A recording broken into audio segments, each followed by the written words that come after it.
Hi hello வணக்கம். இன்றைக்கி நம்ம வீட்டில் என்ன மீன் வாங்கியிருக்கோம் பார்த்தீங்கன்னா சிரையா மீனுங்க. ஒரு மீன் தாங்க 200 ரூபா, 3/4 கிலோ இருக்குது. பாருங்கள், சிரையா மீனை கட் பண்ணி க்ளீன் பண்ணி எடுத்துகிட்டு வந்தாச்சு. ஊற்றிக்கலாம்.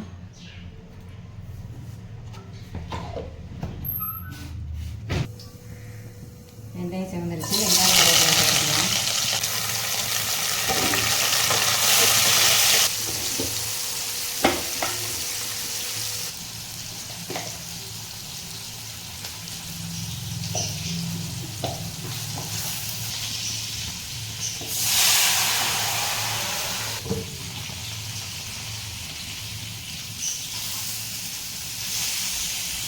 அவ்வளோதாங்க, மீனை பொரிச்சாச்சு. குழம்பு நல்லா கொதிச்சிட்ருக்கு. அவ்வளோதாங்க, சிரையா மீன் குழம்பு ரெடி ஆயிடுச்சு. வாங்க எல்லோரும் சாப்பிடலாம்.